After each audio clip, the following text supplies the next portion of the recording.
Yang paling penting juga di PENAS ini itu kita fokus kepada peningkatan SDM. Kita siapkan generasi muda kita lewat DPM, DPA itu kita tampilkan mereka, ngadakan pertemuan.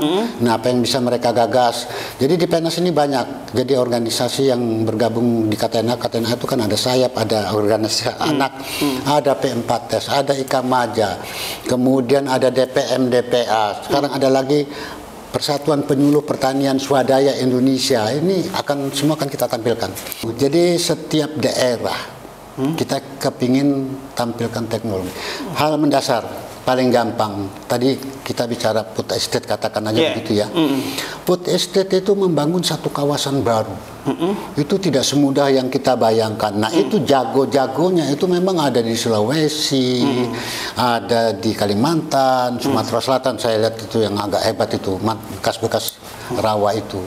Nah, itu butuh waktu. Jadi kalau kita bicara berkait ke sana itu, kita kepingin teknologinya itu gimana sih?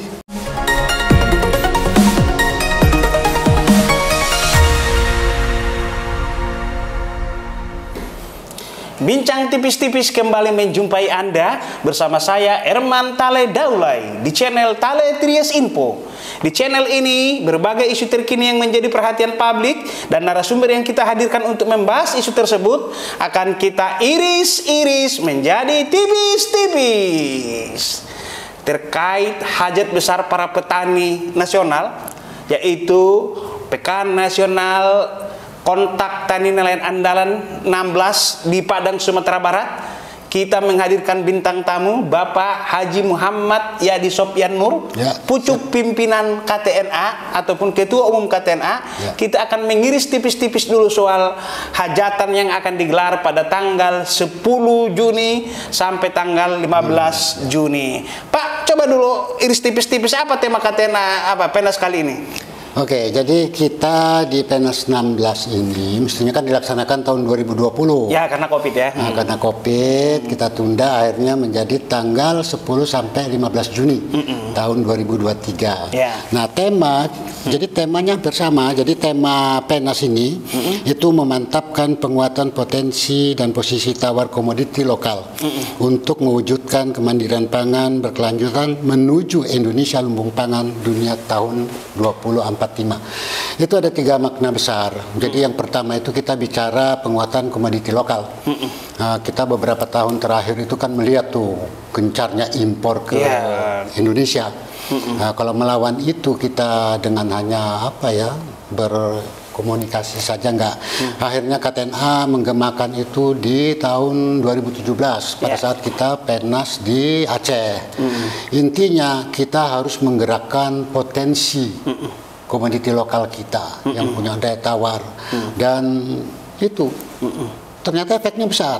Kita sudah bisa lihat sekarang ini jeruk kita sudah produk-produk lokal sudah muncul, kemudian lengkeng, buah naga, anggur. Itu kan sekarang produk-produk lokal. Kalau kita ke pasar, saya kebetulan di pasar Minggu dekat sekali, hampir nggak ada lagi saya beli barang-barang impor itu. Itu kan rata-rata juga barangnya ada di mall, tapi di pasar nggak. Itu makna pertama. Makna kedua dari tema PENAS kita ini kemandirian. Jadi pada saat kita bicara kemandirian itu ada elemen penting. Di situ ada nanti PSP. PSP itu bicara sarana prasarana kita di sana, teknologi. Nah, di situ kelihatan nanti kalau kita bicara kemandirian tidak bicara teknologi, itu ya mekanisasi. Jadi intinya begitu. Kemudian di situ juga ada efek hortik kita, kemudian ada efek di situ SDM kita. Jadi kalau kita bicara kemandirian itu berkait itu semua eselon 1 di Kementerian Pertanian. Jadi tema yang kedua itu berkaitan dengan teknologi, SDM, terus sarana untuk pembibitannya yang dimulai tadi dari bibit-bibit lokal yang kita kembangkan. Makna ketiga itu cita-cita kita Indonesia itu menjadi lumbung pangan dunia pada tahun 2045 dan ini panjang, itu butuh strategi. Disitulah kita minta pemerintah itu punya perhatian yang serius untuk menjangkau yang kita targetkan 2025 2045 itu kalau nggak ada grand strateginya itu nggak mungkin, itu strategi jangka panjang. Nah, kita di KTNA membuat itu rencana kegiatan grand strategi itu yang rencana insya Allah di Penas akan kita serahkan kepada Presiden. Ini loh yang harus kita lakukan. Ya. Itu saya Pak pikir Presiden nanti hadir ya di Sumatera Barat. Insya Allah hadir Presiden. Pada saat kan Presiden yang buka Penas nanti kita di dalam jadwal itu akan kita serahkan ke beliau. Gitu. Pak, tadi Bapak ada istilahnya penguatan lokal. Ya. Bagaimana di antara lokal-lokal yang hebat ini terjadi tukar ini, pokoknya di provinsi ini yang hebat Jambu Menteng, yang di sana yang hebat katakanlah Mangga. Ya. Bagaimana agar terjadi tukar guling ini? Di Penas ini kan Nusantara ini, gimana? Ya.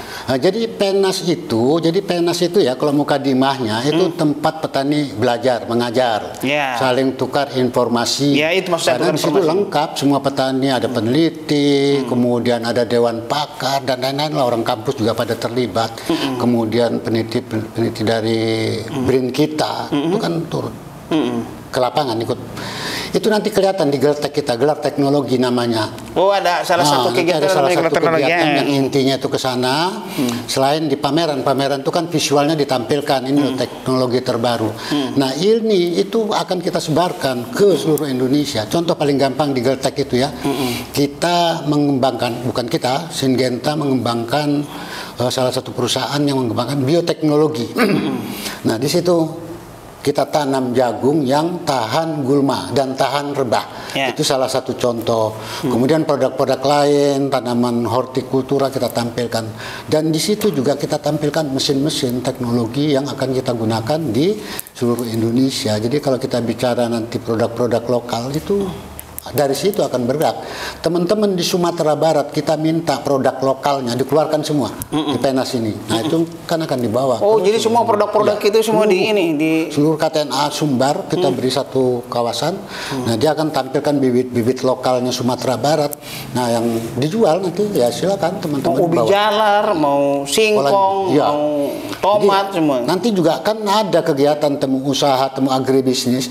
Di situ kan kelihatan siapa yang punya barang itu. Dia kontak langsung, ada transaksi. Ini ya.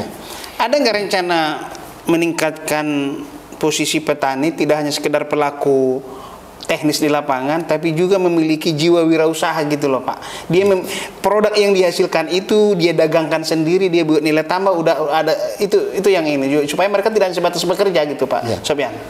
Tema kita yang pertama itu punya posisi tawar, jadi produk lokal itu punya posisi tawar dan itu harus kita lakukan sendiri.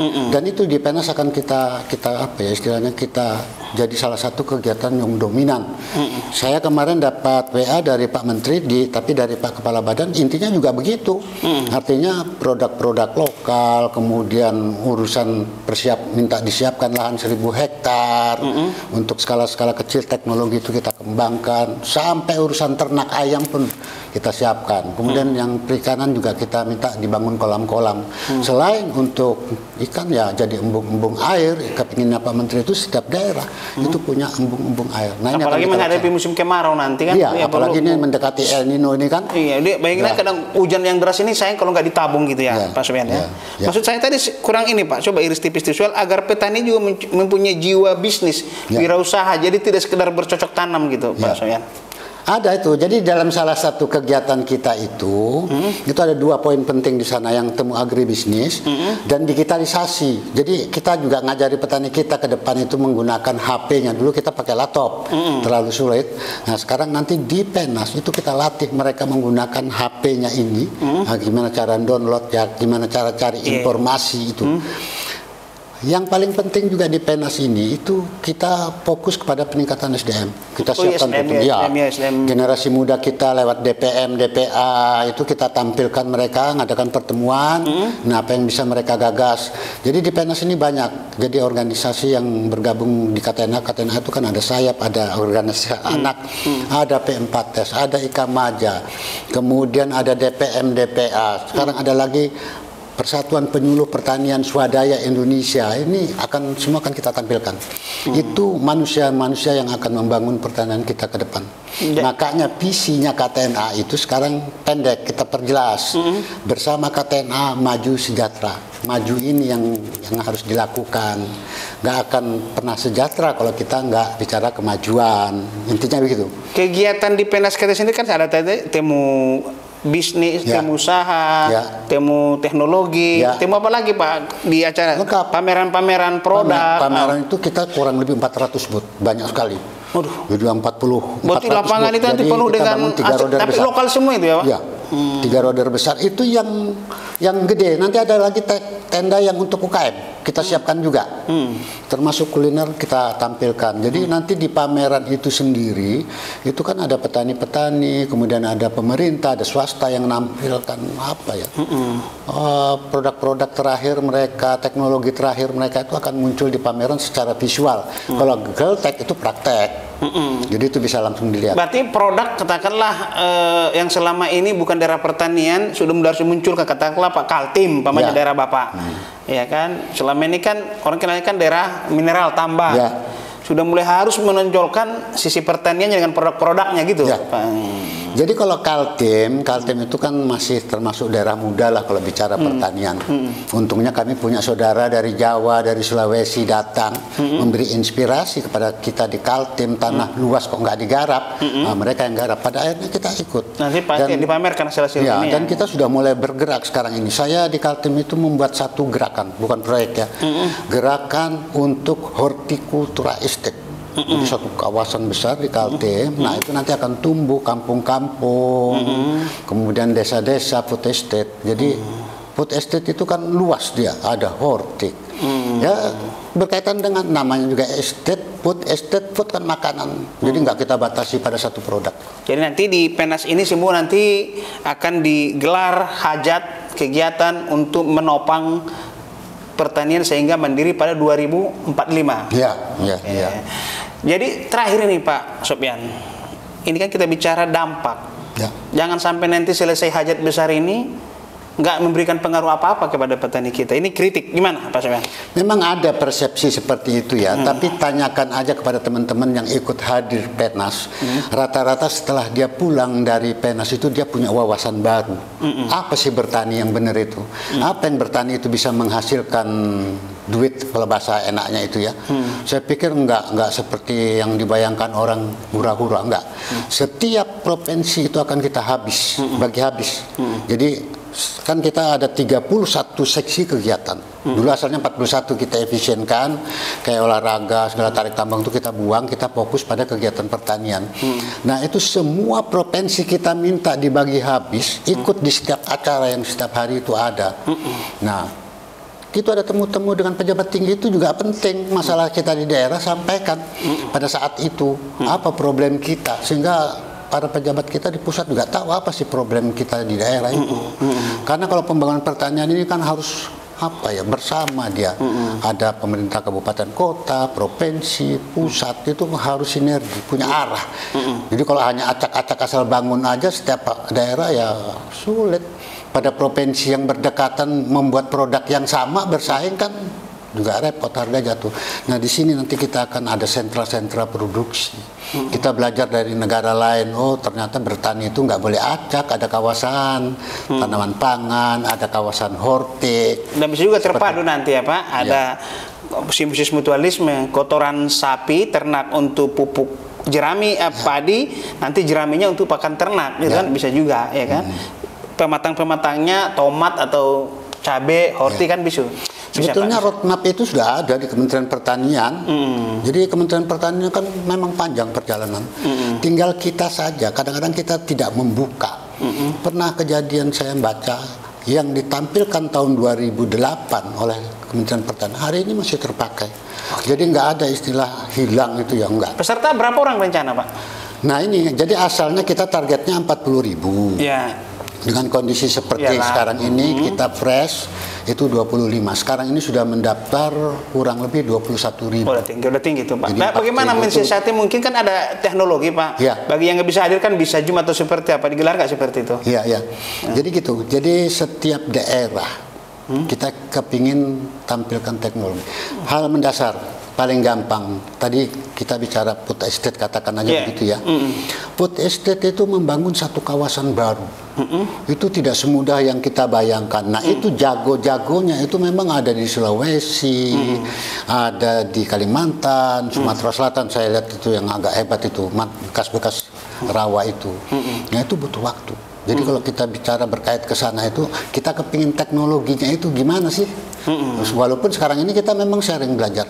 Saya kemarin ke Sumatera Selatan sangat kagum, hampir-hampir sawahnya itu di Oku Timur, itu model-model sawah di Jawa sudah. Kalau sawah di Jawa ini kan zaman Belanda. Padahal rawa itu ya, lahan rawa, rata-rata rawa. Nah sekarang di Oku Timur luar biasa. Berarti rawa ini bisa menjadi seperti lahan normal juga. Otomatis ya, kalau kita ada irigasi. Udah tahu ilmunya gitu. Ya. Belanda juga membangun yang daerah Pantura itu rata-rata kan rawa semua. Kalau nggak rawa nggak flat lah. Gitu. Intinya seperti itu. Tapi pengelolaan air, kemudian ada apa ya, embung-embung, itu yang paling penting. Jawa sih masih enak, ada air dari gunung turun. Kalau kayak di Kalimantan, Sumatera Selatan kan nggak punya gunung tinggi. Gitu. Mengandalkan hujan itu. Oke. Gitu.